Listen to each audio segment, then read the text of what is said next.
সবাইকে স্বাগত জানাচ্ছি বিডি দর্পণের নিয়মিত আয়োজন আজকের দুনিয়ায়। আপনাদের সাথে আছি আমি সুস্মিতা দাস। চলুন জেনে নেওয়া যাক সারা দুনিয়ায় এ পর্যন্ত ঘটে যাওয়া প্রধান খবরগুলো। যুক্তরাষ্ট্রের প্রেসিডেন্ট ডোনাল্ড ট্রাম্প বলেছেন তিনি রাশিয়ার প্রেসিডেন্ট ভ্লাদিমির পুতিনের ওপর খুশি নন। ইউক্রেনের ওপর রাশিয়ার এখন পর্যন্ত সবচেয়ে বড় আকাশ হামলার পর এমন মন্তব্য করলেন ট্রাম্প। রবিবার রাতে নিউ জার্সিতে সাংবাদিকদের সঙ্গে কথা বলার সময় পুতিনকে উন্মাদ বলে অভিহিত করেন তিনি। ট্রাম্প বলেছেন তার কি হয়েছে, তিনি অনেক মানুষ হত্যা করছেন। পুতিন সম্পর্কে ট্রাম্প আরও বলেন, আমি তাকে অনেক দিন ধরে চিনি, সবসময় তার সঙ্গে ভালো সম্পর্ক ছিল, কিন্তু এখন সে শহরে রকেট ছুটছে এবং মানুষ হত্যা করছে, এটা আমার একদম পছন্দ নয়। এর কিছুক্ষণের মধ্যেই ট্রাম্প তার সামাজিক যোগাযোগ মাধ্যম ট্রুথ সোশ্যাল পোস্টে লেখেন, পুতিন সম্পূর্ণ উন্মাদ হয়ে গেছেন। ট্রাম্প আরও বলেন, আমি সবসময় বলেছি তিনি পুরো ইউক্রেন চান, কেবল একটি অংশ নয়, এবং হয়তো সেটাই প্রমাণিত হচ্ছে, কিন্তু যদি তিনি সেটা করেন তাহলে সেটি রাশিয়ার পতনের কারণ হবে। রবিবার রাতভর রাশিয়া ইউক্রেনের ওপর ৩৬৭টি ড্রোন ও ক্ষেপণাস্ত্র ছোড়ে। এতে অন্তত ১২ জন নিহত এবং বহু মানুষ আহত হয়। ২০২২ সালে পূর্ণমাত্রার আক্রমণ শুরুর পর এক রাতের সবচেয়ে বড় হামলা এটি। সোমবার ভোরে বিভিন্ন শহরে সাইরেনের শব্দ শোনা গেছে। সাম্প্রতিক রুশ হামলা নিয়ে ওয়াশিংটনের নীরবতা পুতিনকে উৎসাহিত করছে বলে মন্তব্য করেন ইউক্রেনের প্রেসিডেন্ট ভলোদিমির জেলেনস্কি। তিনি মস্কোর ওপর জোরালো চাপ বা আরও কঠোর নিষেধাজ্ঞা দেওয়ার আহ্বান জানান। এমন কথা বলায় জেলেনস্কিকে নিয়েও কঠোর মন্তব্য করেন মার্কিন প্রেসিডেন্ট। ট্রাম্প বলেন, তিনি যেভাবে কথা বলছেন তাতে তিনি নিজের দেশের কোনো উপকার করছেন না। জেলেনস্কি সম্পর্কে ট্রাম্প আরও বলেন, তার মুখ থেকে যা কিছু বের হয় তা সমস্যার কারণ হয়। আমি এটা পছন্দ করি না এবং এটা বন্ধ হওয়া উচিত। ইসরায়েলের প্রধানমন্ত্রী বেঞ্জামিন নেতানিয়াহু পুরো গাজা নিয়ন্ত্রণের যে পরিকল্পনার কথা বলেছিলেন তা বাস্তবায়নের দিকে এগোচ্ছে দেশটির সামরিক বাহিনী। উপত্যকাটির ৭৭% ভূখণ্ড এখন ইসরায়েলের নিয়ন্ত্রণে রয়েছে। এতে গাজার ক্ষুদ্র একটি অংশের মধ্যে আবদ্ধ হয়ে পড়েছেন ফিলিস্তিনিরা। অবিরাম হামলা ও অনাহার তাদের দুর্দশা আরও বাড়িয়েছে। রোববার গাজার জনসংযোগ কার্যালয়ের এক বিবৃতিতে বলা হয়, বেসামরিক ও আবাসিক এলাকায় সরাসরি স্থল অভিযান ও দখলদার বাহিনী মোতায়েনের মাধ্যমে গাজার ৭৭% এলাকা নিয়ন্ত্রণে নিয়েছে ইসরায়েল। এসব এলাকা থেকে হয় ফিলিস্তিনিদের চলে যেতে বলা হয়েছে, না হয় গুলি চালানো হচ্ছে। এতে নিজেদের বাড়িতে ফিরতে পারছেন না তারা। এদিকে গাজা উপত্যকায় একটি স্কুলে ইসরায়েলি বাহিনীর হামলায় অন্তত ২৫ জনের নিহত হওয়ার খবর পাওয়া গেছে। গাজার বেসামরিক প্রতিরক্ষা সংস্থা জানিয়েছে, ইসরায়েলি হামলায় ফাহমি আল জারজাউই স্কুলে আগুন ধরে যায়। পরে গাজার বেসামরিক প্রতিরক্ষা সংস্থার কর্মীরা আগুন নিয়ন্ত্রণে আনতে সক্ষম হয়। স্কুলটিতে গাজার অনেক বাস্তুচ্যুত মানুষ আশ্রয় নিয়েছিলেন। টেলিগ্রাম পোস্টে গাজার বেসামরিক প্রতিরক্ষা সংস্থা জানিয়েছে, হামলার পর তাদের উদ্ধারকর্মীরা স্কুলটি থেকে অন্তত ১৩ জনের লাশ উদ্ধার করেছেন। হামলায় এখন পর্যন্ত ২১ জনের আহত হওয়ার তথ্য পাওয়া গেছে। ইসরায়েলি হামলায় স্কুল ভবনের প্রায় অর্ধেকই ধ্বংস হয়ে গেছে। ধ্বংসস্তূপের নিচে চাপা পড়েছেন অনেকে। এই ঘটনায় হতাহতের সংখ্যা বাড়ার আশঙ্কা করছে গাজার বেসামরিক প্রতিরক্ষা সংস্থা। কয়েকদিন ধরে গাজার বিভিন্ন এলাকায় হামলা জোরদার করেছে ইসরায়েলি বাহিনী। রোববার গাজা জুড়ে হামলায় অন্তত ৫৭ জনের নিহত হওয়ার খবর দিয়েছে স্থানীয় চিকিৎসা সূত্রগুলো। তুরস্ক সফরে গিয়ে দেশটির প্রেসিডেন্ট রিসেপ তাইপ এরদোয়ানের সাথে সাক্ষাৎ করেছেন পাকিস্তানের প্রধানমন্ত্রী শাহবাজ শরীফ। ভারতের সাথে সাম্প্রতিক যুদ্ধে পাকিস্তানকে সরাসরি সমর্থন দেওয়ার পর শাহবাজ শরীফের এই তুরস্ক সফর অনুষ্ঠিত হচ্ছে। দ্য ডনের খবরে বলা হয়েছে, দ্বিপক্ষীয় বৈঠকে পাকিস্তানের পাশে থাকার জন্য এরদোয়ানকে ধন্যবাদ দেন শাহবাজ। পাকিস্তানের প্রধানমন্ত্রীর দফতরের এক বিবৃতিতে বলা হয়েছে, বৈঠকে উভয় পক্ষ জম্মু ও কাশ্মীর সহ গুরুত্বপূর্ণ ইস্যুতে নিজেদের অভিন্ন অবস্থান তুলে ধরেছে। এছাড়া তুরস্কের সাথে প্রতিরক্ষা সহযোগিতা সহ বিভিন্ন সেক্টরে সহযোগিতামূলক কর্মকাণ্ড জোরদারের আশা ব্যক্ত করেছেন পাকিস্তানের প্রধানমন্ত্রী। ডনের খবরে বলা হয়েছে, দুই নেতা তাদের বৈঠকে আঞ্চলিক ও আন্তর্জাতিক বিভিন্ন ইস্যু নিয়ে আলোচনা করেন। গাজার ভয়াবহ মানবিক পরিস্থিতি ও সেখানে দ্রুত ত্রাণ পৌঁছানোর দাবি জানান দুই রাষ্ট্রনেতা। এই সফরে পাকিস্তানের প্রধানমন্ত্রীর সঙ্গী হয়েছে দেশটির সেনাপ্রধান ফিল্ড মার্শাল সৈয়দ আসিম মনির। আল জাজিরার খবরে বলা হয়েছে, এই বৈঠকটি এমন এক সময় অনুষ্ঠিত হলো যখন সাম্প্রতিক যুদ্ধের সময় পাকিস্তানকে অস্ত্র দেওয়ার কারণে তুরস্কের সমালোচনা করেছে ভারত। এদিকে পাকিস্তানি সেনাদের হামলায় দেশটির খাইবার পাখতুনখোয়া প্রদেশে আলাদা ৩টি জায়গায় ভারত সমর্থিত ৯ বিদ্রোহী নিহত হয়েছে বলে জানিয়েছে আইএসপিআর। রোববার পাকিস্তান আইএসপিআর জানিয়েছে, গোয়েন্দা তথ্যের ভিত্তিতে সেনারা খাইবার পাখতুনখোয়ার দেরা ইসমাইল খান বিভাগে অভিযান চালায়। তারা জানতে পারে তারা জানতে পারে সেখানে ভারত সমর্থিত খারেজিরা অবস্থান করছে। সেখানে গোলাগুলিতে 4 বিদ্রোহী নিহত হয়। অপর গোয়েন্দা তথ্যের ভিত্তিতে ট্যাঙ্ক বিভাগে আরেকটি অভিযান চালানো হয়।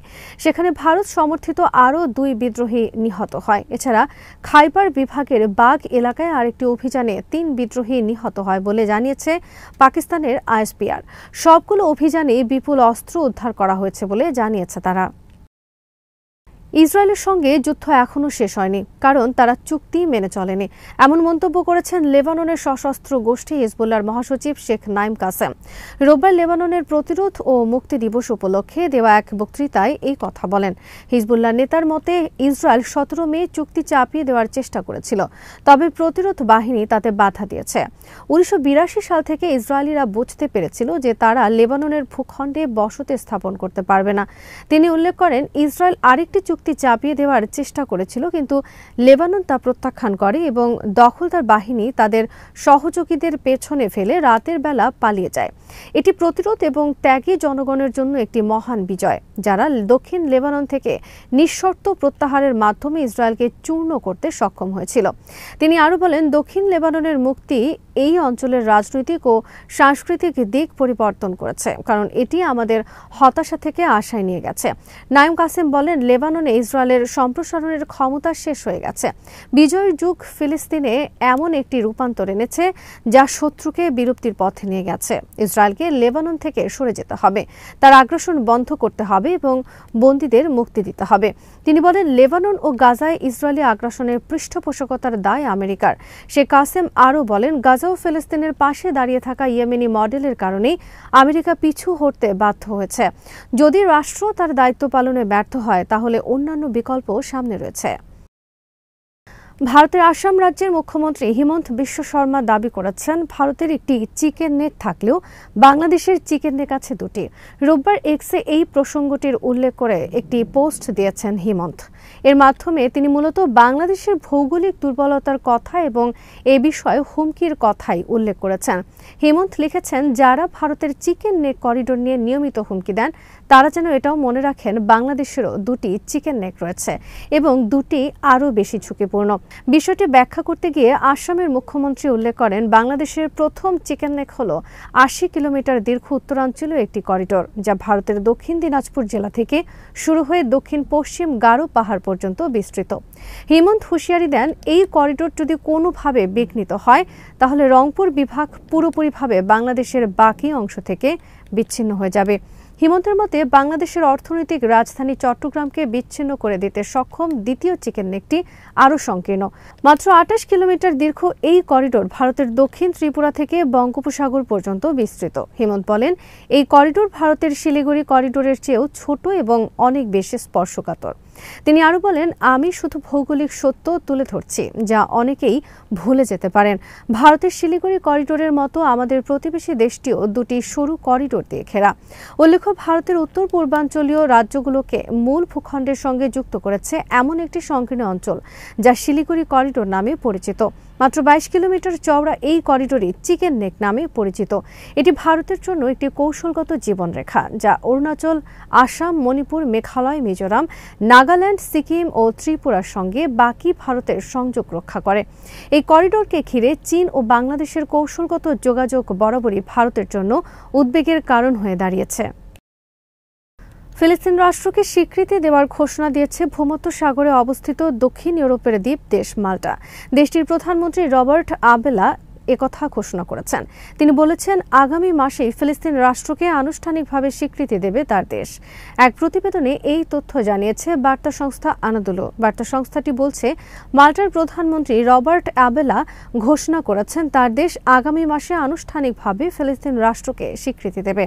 রোববার এক রাজনৈতিক অনুষ্ঠানে দেওয়া বক্তব্যে আবেলা এই ঘোষণা দেন। তিনি স্থানীয় ও আন্তর্জাতিক বিভিন্ন বিষয় নিয়ে কথা বলেন, যার মধ্যে সবচেয়ে বেশি গুরুত্ব দেন গাজায় চলমান মানবিক সংকটের ওপর।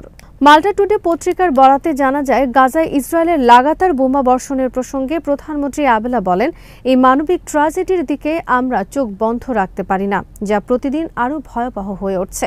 তিনি বলেন, ফিলিস্তিনকে স্বীকৃতি দেওয়া মাল্টার নৈতিক দায়িত্ব এবং আগামী 20 জুন এক আন্তর্জাতিক সম্মেলনের পর এই স্বীকৃতি কার্যকর হবে। প্রধানমন্ত্রী আবেলা আরও বলেন, তিনি বিশেষভাবে মর্মাহত হয়েছেন সেই ভয়াবহ ঘটনায়, যেখানে গাজার দক্ষিণের খান ইউনিস শহরে ইসরায়েলি বাহিনীর হামলায় ফিলিস্তিনের শিশু চিকিৎসক ডাক্তার আলা আল নাজ্জারের 9 সন্তান নিহত হয়েছেন।